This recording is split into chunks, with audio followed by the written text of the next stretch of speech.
Ma fiancée m'a envoyé un message froid, le mariage est annulé. Attends-toi à un appel de mon avocat. J'ai répondu calmement, comme tu voudras. Alors j'ai retiré discrètement mon nom de notre demande de prêt pour le condo de luxe qu'elle avait exigé. 48 heures plus tard, son avocat appelait frénétiquement. Ma cliente n'avait pas réalisé les implications financières, balbutiait-il. Ce soir-là, elle est apparue à ma porte, sac de marque à la main, exigeant que je règle immédiatement ce gâchis. Salut tout le monde. Lecteur de l'ombre depuis longtemps. Premier post. Compte jetable pour des raisons évidentes, puisque certaines personnes impliquées pourraient connaître mon compte principal. Ça va être long, alors accrochez-vous. J'ai hésité pendant des mois avant de partager cette histoire, mais après avoir vu un post similaire atteindre la première page hier, je me suis dit que ce serait peut-être cathartique de m'en débarrasser. Et peut-être que ça aidera quelqu'un à reconnaître les signaux d'alerte que j'ai ignorés. Petit avertissement, c'est un vrai tour de montagne russe du début à la fin. Alors je suppose que je devrais commencer par un peu de contexte. Moi, homme de 31 ans, je travaille comme ingénieur mécanique dans une entreprise aérospatiale à Seattle. Un gars plutôt moyen, un peu en surpoids, j'y travaille, une ligne de cheveux qui recule et que j'essaie d'accepter, et clairement plus à l'aise pour parler de résistance des matériaux que de tendance mode. J'ai grandi dans une famille de classe moyenne au Michigan, payé mes études grâce à des bourses et des petits boulots, et décroché un bon poste juste après l'université. Puis j'ai rencontré Jessica. Elle avait 28 ans, cadre marketing dans une firme prestigieuse, et largement hors de ma ligue niveau apparence. Nous nous sommes rencontrés à la fête d'anniversaire de mon ami Kyle il y a 3 ans. Elle était l'accompagnatrice d'un collègue de Kyle, et je n'ai toujours aucune idée de pourquoi elle m'a donné son numéro ce soir-là. Les femmes comme elle, celles qui semblent sortir d'un magazine, ne s'intéressent généralement pas aux gars comme moi, mais on a accroché. Ou du moins, c'est ce que je croyais. La première année a été incroyable. Elle était drôle, aventureuse, et semblait vraiment intéressée par mon travail, même si l'ingénierie aérospatiale n'est pas exactement un sujet passionnant pour un dîner. Elle posait des questions sur mes projets, m'envoyait des textos de soutien pendant mes grosses présentations, et portait parfois ce t-shirt nazaringard que je lui avais offert pour dormir. En y repensant, il y avait des signaux d'alerte dès le début. Mais l'amour rend aveugle, non? Elle faisait de petites remarques sur mon potentiel, comment je pourrais facilement devenir ingénieur senior si je réseautais davantage, ou comment je devrais mieux m'habiller pour les réunions avec les clients afin d'être remarqué par la direction. À l'époque, je pensais qu'elle m'encourageait. Aujourd'hui, je comprends qu'elle essayait de me remodeler pour correspondre à son image. Au bout d'1 an, les choses ont commencé à changer. Ses suggestions sont devenues des critiques. Mon appartement était soudain trop petit pour un professionnel établi. Ma Honda parfaitement fonctionnelle était, embarrassante, à côté de sa BMW. Mes amis me retenaient parce qu'ils n'étaient pas assez ambitieux. Mon frère Alex, qui travaille dans la construction et qui est mon meilleur ami depuis l'enfance, a progressivement été exclu de nos sorties parce qu'il faisait trop, classe ouvrière, pour son cercle. Mais j'étais amoureux. Alors j'ai commencé à changer. J'ai acheté des vêtements plus chers. J'ai assisté à ses soirées professionnelles prétentieuses, ri aux blagues pas drôles de son patron. J'ai vu mon frère moins souvent. J'ai même refusé une promotion à Chicago parce qu'elle insistait pour qu'on reste à Seattle, près de sa famille et de son réseau. Quand j'ai fait ma demande en mariage après 2 ans, elle a pleuré et dit oui. Puis elle a immédiatement commencé à planifier un mariage plus cher que mon salaire annuel. C'est un investissement dans notre capital social, disait-elle quand je parlais du budget. Ces connexions nous profiteront à tous les deux. Alors j'ai ouvert un compte d'épargne spécial et j'ai commencé à y mettre une partie de mes primes et heures supplémentaires. Au final, j'avais 22 500 $ juste pour les acomptes du mariage. Jessica n'a jamais contribué un centime, prétendant qu'elle économisait pour notre avenir autrement. Je n'ai pas remis en question, parce que j'étais un idiot. 6 mois avant le mariage, elle a commencé à pousser pour qu'on achète une maison. Pas n'importe laquelle, une maison de ville à 785 000 $ dans la zone la plus chère de Bellevue, là où vivaient tous ses amis cadres. Mike, on doit vivre dans ce quartier si on veut être pris au sérieux, insistait-elle, ignorant totalement que les mensualités me mettraient à genoux financièrement. Mais encore une fois, j'ai accepté. L'amour rend stupide. Nous avons signé des documents préliminaires, avec moi comme emprunteur principal puisque j'avais un meilleur crédit. Elle planifiait déjà les rénovations, avait créé plusieurs tableaux Pinterest pour chaque pièce, et avait dit à ses parents qu'ils auraient une suite pour inviter avec salle de bain privée quand ils viendraient de Portland. Tout était prêt. Le mariage était dans 4 mois. La signature finale de la maison 1 mois plus tard. J'étais stressé par l'argent, mais je pensais qu'on s'en sortirait. Je me rappelle être assis devant un tableau Excel un soir, essayant de voir comment je pourrais payer la maison, le mariage et quand même survivre. Les chiffres ne collaient pas. Nos revenus combinés auraient dû suffire, mais Jessica insistait pour qu'on garde nos finances séparées jusqu'au mariage. C'est plus simple comme ça, disait-elle. Mais, curieusement, toutes les grosses dépenses tombaient sur moi. Ce soir-là, j'ai essayé d'avoir une vraie conversation sur l'argent. Je lui ai montré mon tableau, expliqué mes inquiétudes, et suggéré qu'on regarde un quartier plus abordable. Elle m'a regardé comme si j'avais proposé de vivre dans un carton. Mike, tu veux qu'on réussisse ou pas? Ce quartier n'est pas juste une maison. C'est des connexions, des opportunités, être entouré de gens qui vont faire avancer nos carrières. Mais on ne peut pas se le permettre, ai-je insisté. Pas à moins que tu contribues vraiment au prêt. Elle a poussé un soupir dramatique. Je t'ai dit que je m'occupais des prestataires du mariage et de la lune de miel. Et après notre mariage, je serai en lice pour une grosse promotion qui va doubler mon salaire. On doit juste afficher la bonne image jusque-là. Cette promotion, c'était une surprise pour moi, mais ça m'a donné de l'espoir. Peut-être qu'elle avait raison. Peut-être que ce stress financier temporaire paierait plus tard. Alors j'ai ignoré le nœud dans mon estomac et j'ai continué. Nous avons passé les week-ends suivants à visiter des maisons, rencontrer des décorateurs, et participer à des dîners avec ses amis du quartier. Je me sentais de plus en plus déplacé. Mais Jessica semblait rayonner. Elle me présentait comme mon fiancé, l'ingénieur aérospatial, comme si j'étais un trophée plutôt qu'une personne. Puis est arrivé le texto qui a tout bouleversé. Je me souviens exactement du moment où ma vie a basculé. J'étais dans la file d'un QFC, panier plein de trucs aléatoires, pizza rolls, sacs poubelles parfumés, boissons énergétiques pour un projet important. Mon téléphone a vibré. J'ai vu le nom de Jessica. J'ai pensé que c'était encore un truc sur le dîner ou des dramas du mariage. Mais non. 8 mots qui m'ont coupé le souffle. Le mariage est annulé. Attends-toi à un appel de mon avocat. C'était tout. Aucune explication. Aucune émotion. Même pas un point d'exclamation, juste ce point froid à la fin. Comme si j'étais une transaction commerciale devenue non rentable. Je suis resté figé. La caissière a dû me dire 2 fois que c'était mon tour. J'ai payé machinalement, conduit en silence, puis suis resté assis 15 minutes dans ma voiture avant de monter. Le plus étrange? Je ne pleurais pas. Je ne criais pas. J'étais juste, calme. La seule chose que je lui ai envoyée fut, comme tu voudras. Une référence à Princesse Bride qu'elle ne comprendrait sûrement même pas. Mais je savais ce que ce texto signifiait réellement. Ce n'était pas seulement l'annulation du mariage. C'était sa façon de dire, ne me contacte plus. Mon avocat s'occupera de tout. J'étais jeté comme un déchet d'hier. Et elle pensait avoir toutes les cartes en main. Mais elle avait oublié quelque chose d'assez important. Assis sur mon canapé, fixant son message, quelque chose s'est enclenché dans ma tête. L'hypothèque, le fonds du mariage, les comptes communs que nous venions tout juste de commencer à mettre en place. Tout était encore en cours. Rien n'était finalisé.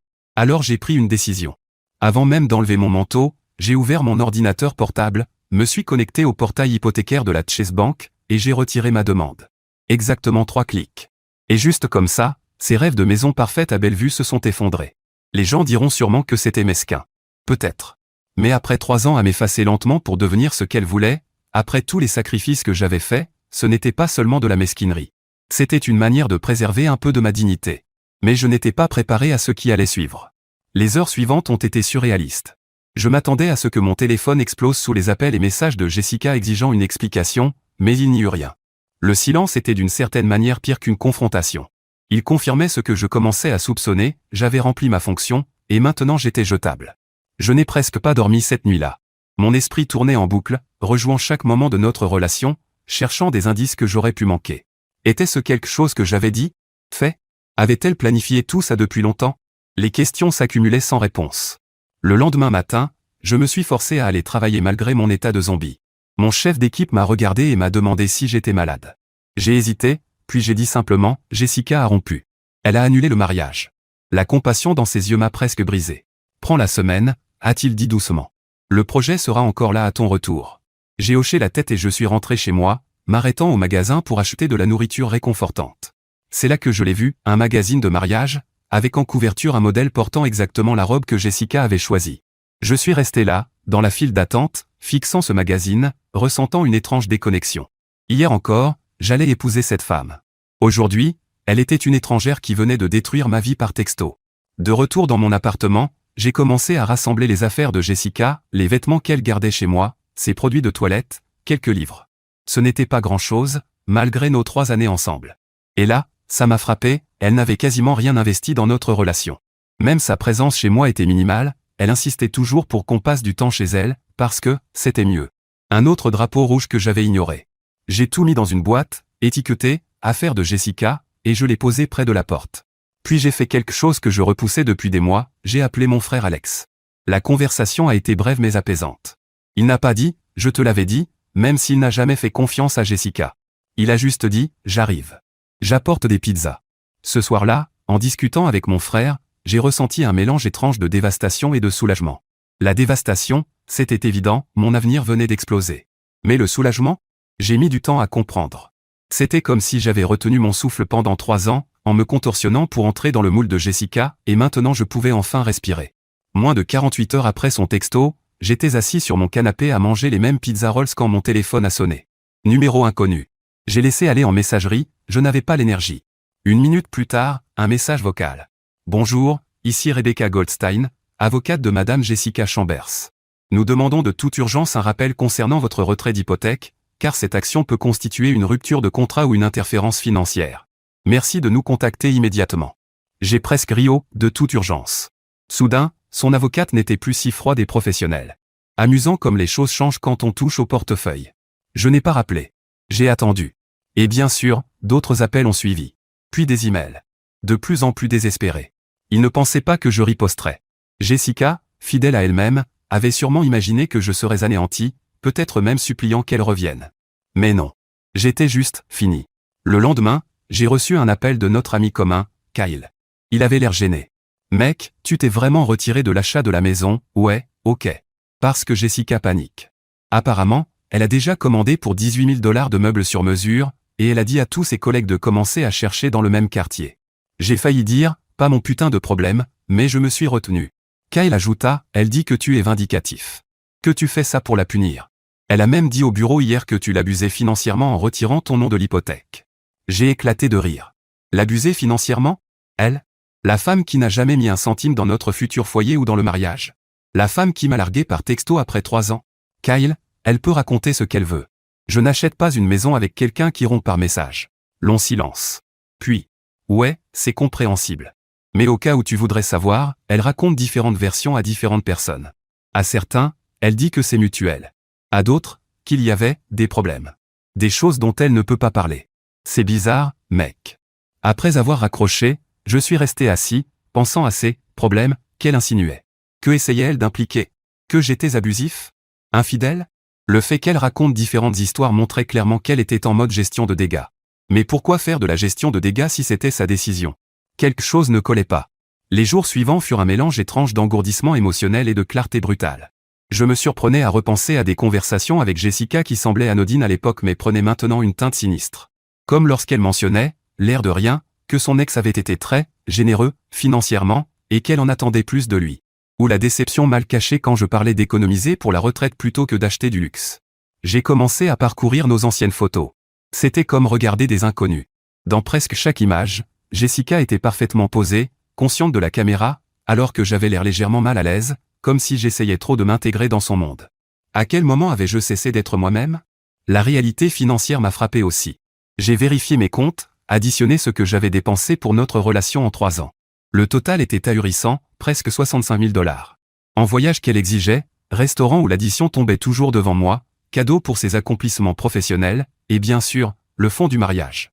Pendant ce temps, ses contributions étaient minimes, cuisiner de temps en temps, m'offrir un cadeau d'anniversaire, gentil, oui, mais dérisoire comparé à ce que j'avais donné.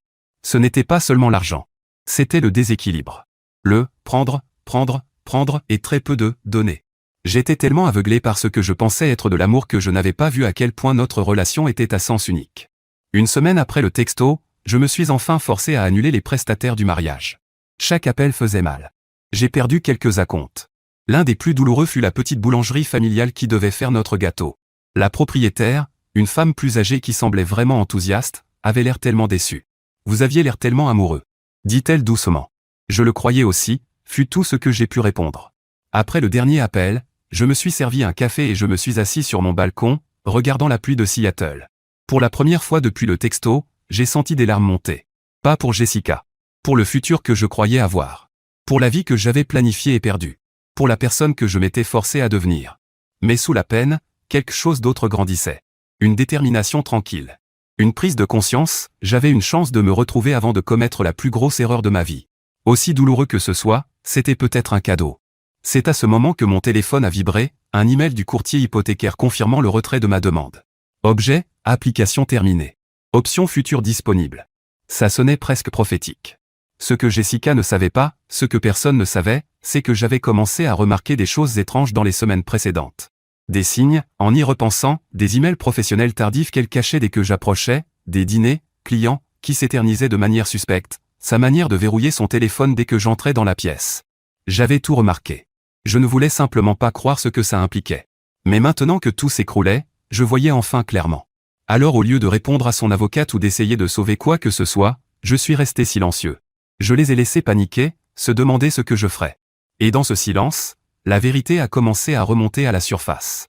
3 jours après le texto, quelqu'un a frappé à la porte de mon appartement vers 20h. Je n'attendais personne. C'était son père, Monsieur Chambers. La dernière fois que je l'avais vu, c'était lors d'un dîner un mois plus tôt, quand il avait prononcé un discours très émouvant sur la fierté qu'il ressentait à l'idée de m'accueillir dans leur famille. Maintenant, il avait juste l'air fatigué et embarrassé. Il n'a même pas dit bonjour avant de lancer « Qu'est-ce qui se passe avec la maison ?» J'ai croisé les bras et j'ai dit « Je n'achète pas une maison avec quelqu'un qui me dit qu'on a fini par texto et qui envoie son avocat me parler. Vous êtes ici en tant que son représentant ?» Ses yeux ont aussitôt baissé. « Non. Je suis ici parce qu'elle ne nous dit rien de clair. » Une minute, elle dit que le mariage est annulé. La suivante, elle hurle à propos des factures de meubles et des vérifications de crédit, et qu'elle va être humiliée devant tous ses collègues d'Apex Marketing. Pendant une seconde, j'ai envisagé de tout lui dire. Tous mes soupçons, tous les signaux d'alerte que j'avais ignorés. Mais je ne l'ai pas fait. J'ai simplement dit, c'est elle qui a mis fin. J'ai respecté ça. Elle peut assumer les conséquences de ses actes, pour une fois dans sa vie. Il a hoché la tête lentement, puis a marmonné quelque chose comme « Je lui avais dit de ne pas faire ça », et il est parti. Je l'ai regardé s'éloigner, et un calme étrange s'est installé en moi. Mais la vraie bombe était sur le point d'exploser. Le lendemain matin, j'ai reçu un appel de mon frère Alex. Nous avions toujours été proches en grandissant, mais Jessica avait réussi à creuser un fossé entre nous l'année précédente, avec ses remarques sur le fait qu'il était trop manuel, trop peu sophistiqué pour s'intégrer à notre nouveau cercle social. Je ne lui avais pas parlé depuis presque un mois. « Hey, frérot », dit-il, hésitant. J'ai entendu ce qui s'est passé avec Jessica, par Kyle. Écoute, faut que je te dise un truc que j'aurais probablement dû te dire il y a des mois. Mon cœur s'est mis à battre plus vite. Quoi? Il y eut un long silence. Tu te souviens du chantier de rénovation que je faisais dans cet immeuble chic en centre-ville? Cascade Heights? Ouais. Eh bien, j'ai vu Jessica là-bas avec un mec. Ils entraient ensemble dans son appartement, l'air très proche. Je ne savais pas quoi penser. Peut-être que c'était professionnel, mais la manière dont ils se touchaient? J'ai pris une photo au cas où, mais je n'étais pas sûr de devoir te le dire. Je voulais pas foutre la merde si je me trompais. Il m'a envoyé la photo pendant qu'on était encore au téléphone. C'était clairement Jessica, portant une robe que je n'avais jamais vue, avec un grand type aux cheveux impeccables et au costume hors de prix. Sa main à lui était posée sur le bas de son dos d'une manière qui n'était pas juste amicale. La date indiquait que c'était il y a 2 mois. Le mec s'appelle Ryan, dit Alex. J'ai demandé à quelques gars de la maintenance de l'immeuble. C'est un banquier d'investissement hyper en vue. Il conduit une Aston Martin, le genre de connard frimeur qui se vante de sa collection de montres. Ryan. Le nom m'a frappé immédiatement. Elle l'avait mentionné plusieurs fois, toujours comme un simple client de son agence marketing. Elle disait qu'il était difficile mais important. Je suppose qu'il était important, oui. Après avoir raccroché, je suis passé en mode enquête. J'ai ouvert son Instagram. La plupart de ses publications étaient soudain privées, premier drapeau rouge, mais je pouvais encore voir ses photos où elle était identifiée. Il y en avait une d'un gala caritatif 3 semaines plus tôt, le même week-end où elle prétendait être en retraite entre filles dans un spa. Elle n'était pas entièrement sur la photo, mais ce gars, Ryan, oui, et on pouvait voir juste son bras à elle et une partie de sa robe dans un coin. La même robe que sur la photo qu'Alex m'avait envoyée. J'ai continué à fouiller. J'ai vérifié notre cloud partagé qu'on utilisait pour les préparatifs du mariage. Dans le dossier, récemment supprimé, j'ai trouvé plusieurs selfies d'elle que je n'avais jamais vues, clairement pris dans un appartement qui n'était pas le mien. Un endroit luxueux, avec des fenêtres du sol au plafond et une vue sur la Space Needle. Exactement le genre d'endroit où vivrait un banquier à gros salaire. Les pièces du puzzle commençaient à s'emboîter. Ces plaintes soudaines sur mon salaire. Les comparaisons constantes avec les maris de ses amis qui allaient vraiment quelque part. La pression croissante pour qu'on déménage dans un quartier hors de prix que nous ne pouvions pas nous permettre. Ces commentaires sur le fait que je devais mieux m'habiller et plus réseauter. Elle ne faisait pas que tromper, elle montait en gamme. Et j'étais le marchepied dont elle n'avait plus besoin. J'ai pris une journée pour digérer tout ça, pour laisser la colère et la douleur passer à travers moi. Puis, j'ai fait quelque chose que je n'avais pas fait depuis presque 1 an. J'ai appelé mon ami de fac, Trevor, qui m'avait proposé un travail dans son cabinet d'ingénierie à Denver. Un emploi que j'avais refusé parce que Jessica insistait pour que nous construisions notre vie à Seattle. « Hey, l'étranger », dit-il en décrochant. « À quoi dois-je le plaisir? Et cette offre d'emploi, elle tient toujours ?» ai-je demandé. Il y eut une pause, puis il a éclaté de rire. « Tu as enfin largué la princesse? Le poste est toujours libre, mec. 125 000 $ plus la prise en charge du déménagement. Quand peux-tu commencer? » Pour la première fois depuis des jours, j'ai souri. Le mois prochain, ça te va? La conversation avec Trevor a été comme une bouée de sauvetage dans une mer déchaînée. Il n'a pas demandé les détails de la rupture, il s'est lancé dans des descriptions enthousiastes des projets sur lesquels je travaillerai, de l'équipe que je rejoindrai, et des incroyables sentiers de randonnée à seulement 1 heure de Denver. C'était exactement ce dont j'avais besoin, un aperçu d'un avenir qui n'avait rien à voir avec Jessica ou la vie que j'essayais de construire avec elle. Après avoir raccroché, je me suis senti plein d'énergie pour la première fois depuis des jours. J'ai sorti un bloc-notes et j'ai commencé à faire des listes, les choses à faire pour quitter Seattle, les objets à emballer ou à vendre, les personnes à prévenir. Ça faisait du bien d'avancer, d'avoir un plan concret qui m'appartenait entièrement. Cette nuit-là, je me suis enfin autorisé à réfléchir vraiment aux implications de ce que j'avais découvert. Jessica n'avait pas simplement trompé. Elle avait méthodiquement construit un plan B, une meilleure option à ses yeux, tout en me poussant à m'engager dans un investissement financier qui m'aurait détruit si elle avait obtenu ce qu'elle voulait. C'est la préméditation qui faisait le plus mal. Je me suis demandé depuis combien de temps elle voyait ce Ryan, si elle était avec lui avant d'accepter ma demande en mariage. Toute notre fiançailles avait-elle été une farce? Un arrangement pratique en attendant mieux? Ces questions me donnaient la nausée. Je n'ai pas dormi de la nuit. À la place, j'ai relu notre historique de messages, cherchant des indices. Ils étaient là, disséminés dans des messages en apparence anodins, des réunions tardives correspondant à des dates de photos Instagram d'événements où je n'étais pas invité, des annulations de dernière minute, pour des urgences au travail, et des critiques de plus en plus fréquentes de mon mode de vie, de mes choix financiers, même de mes hobbies. Au matin, j'étais épuisé, mais clair d'esprit. J'ai rédigé un email officiel à mon propriétaire pour lui donner congé. J'ai demandé un permis de conduire du Colorado en ligne. J'ai envoyé des emails aux quelques amis que j'avais réussi à garder malgré la désapprobation de Jessica, pour les prévenir que je déménageais. Chaque action était un pas de plus loin du chaos qu'elle avait laissé derrière elle, un morceau de mon indépendance retrouvée. Mais même en avançant, Jessica planait encore comme un fantôme. Son avocate a envoyé un nouvel email, plus exigeant que le premier, affirmant que j'avais des obligations légales et morales concernant l'achat de la maison. Je l'ai transféré à un ami avocat sans répondre. Les mots de son père, je lui ai dit de ne pas faire ça, résonnaient encore dans ma tête. Contre quoi l'avait-il mise en garde exactement? Rompre? Ou la façon dont elle l'avait fait? Il devenait clair que l'image soigneusement construite de Jessica commençait à se fissurer sous la pression. Et je soupçonnais que la révélation de sa liaison avec Ryan n'était pas le seul secret sur le point de sortir. Au moment où je pensais que ça ne pouvait pas devenir plus dramatique, ma banque a appelé le lendemain matin. Pas un message automatique, un véritable agent de prévention contre la fraude. Apparemment, quelqu'un avait essayé de retirer les 22 500 $ de notre compte épargne commun destiné au mariage, la veille à 23h37. La transaction avait été signalée comme suspecte parce qu'elle tentait d'envoyer tout l'argent vers un compte privé, au nom de Jessica seulement. J'ai immédiatement gelé le compte et demandé les journaux d'accès récents. Pendant que j'étais encore au téléphone avec l'employé de banque, un nouvel email est arrivé. Objet, urgent concernant les fonds du mariage. Il venait de Rebecca Goldstein, l'avocate de Jessica.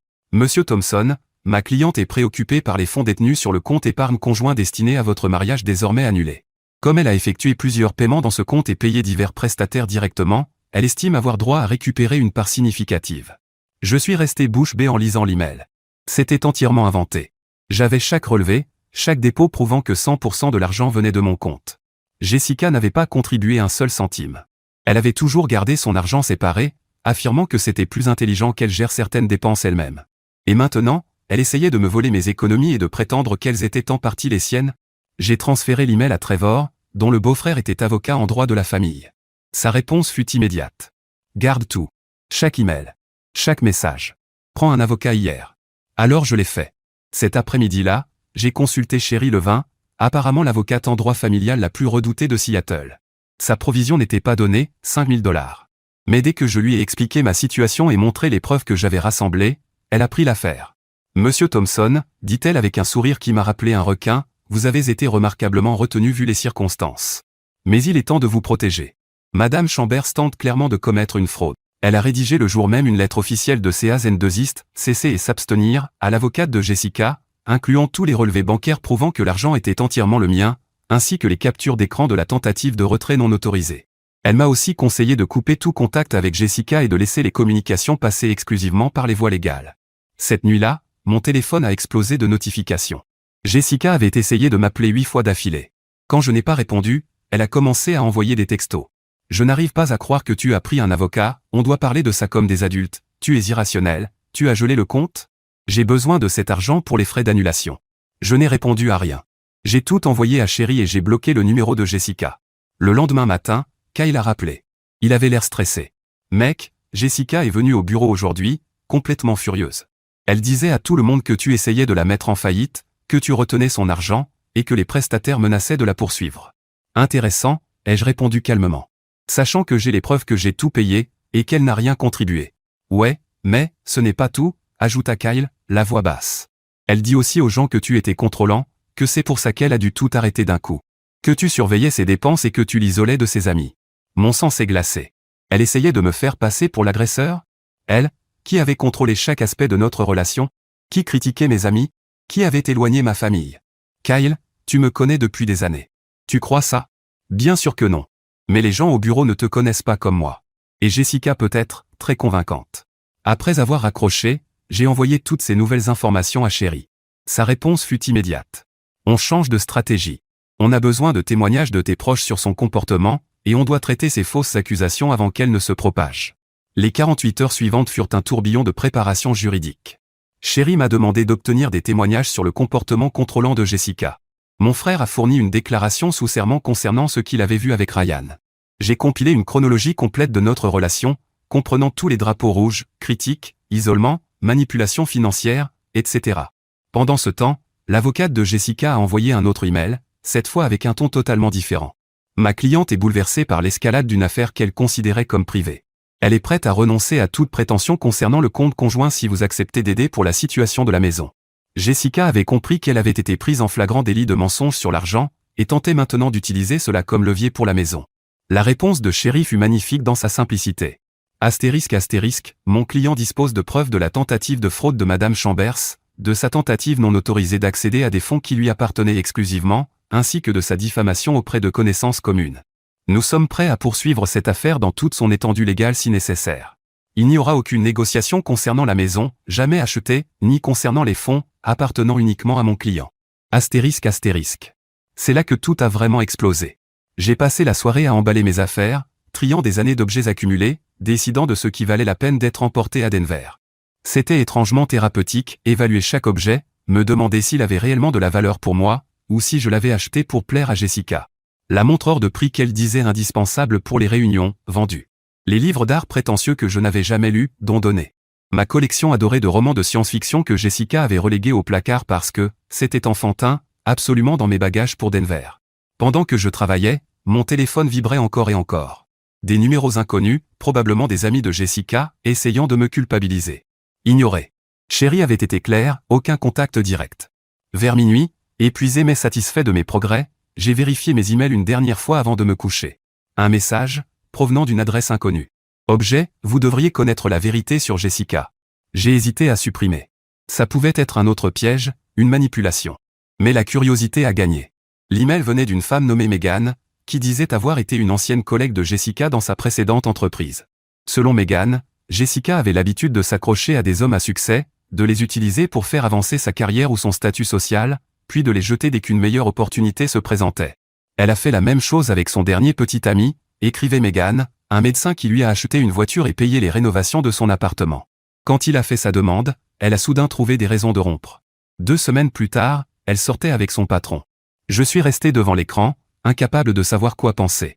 Était-ce vrai ou juste quelqu'un qui lui en voulait?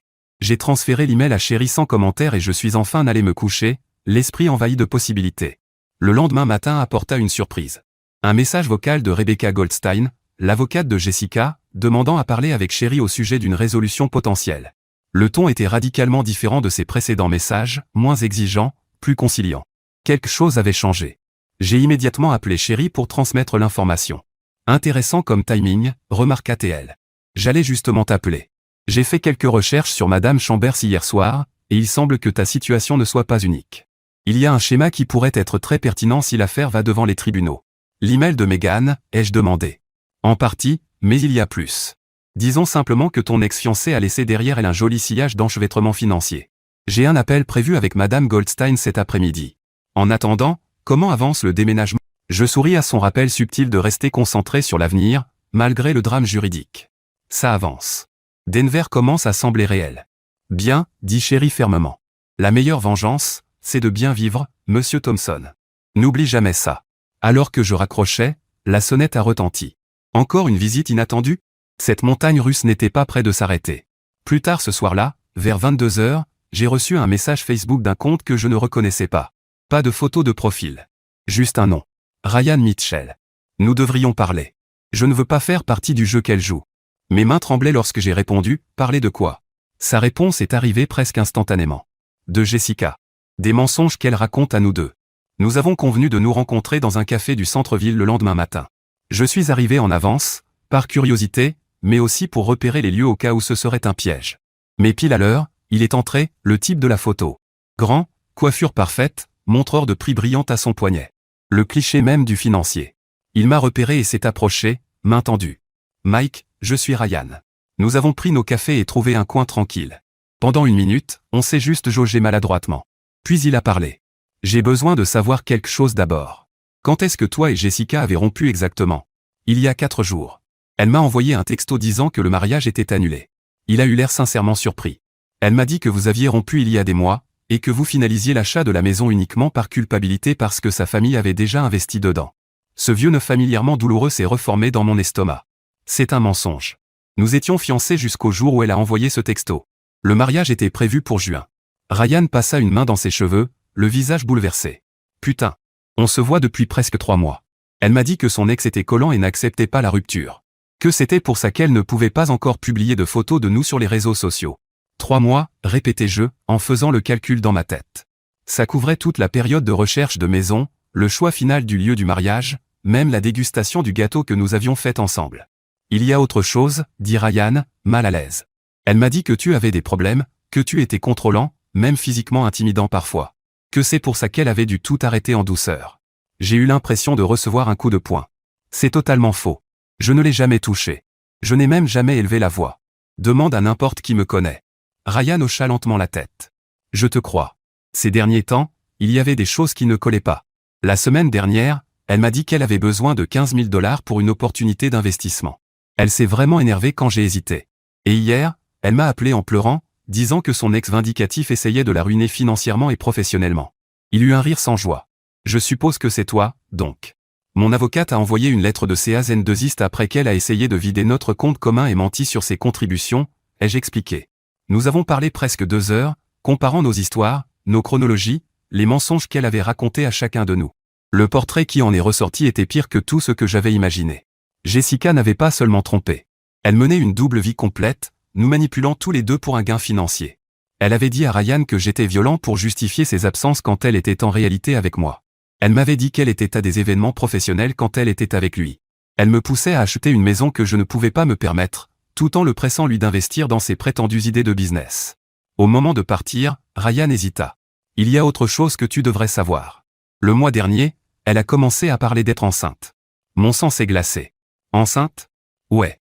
Mais quand j'ai commencé à poser des questions sur les rendez-vous médicaux et les dates, elle s'est rétractée, disant qu'il était trop tôt pour être sûr. J'ai trouvé ça bizarre. Je l'ai remercié d'être venu, d'avoir été honnête. Quand nous nous sommes levés pour partir, il m'a regardé droit dans les yeux et m'a dit quelque chose que je n'oublierai jamais. On a tous les deux évité une balle, mec. Mais toi, tu as été le courageux qui l'a démasqué. Armé de ces nouvelles informations, j'ai revu Chérie. Elle m'a conseillé de documenter absolument tout de ma conversation avec Ryan, surtout les fausses accusations d'abus, particulièrement graves. Nous avons de quoi déposer une plainte pour diffamation, a-t-elle dit. Mais voyons d'abord comment ils réagissent à notre position initiale. Je n'ai pas eu à attendre longtemps. Ce soir-là, j'ai reçu un nouvel appel de Kyle. Il avait l'air paniqué. Mec, un truc de fou vient d'arriver au bureau. Jessica a reçu un appel pendant une réunion et elle est sortie en courant comme si elle avait vu un fantôme. 20 minutes plus tard, elle est revenue, a rangé son bureau, et est partie. Son patron dit qu'elle prend un congé personnel immédiat.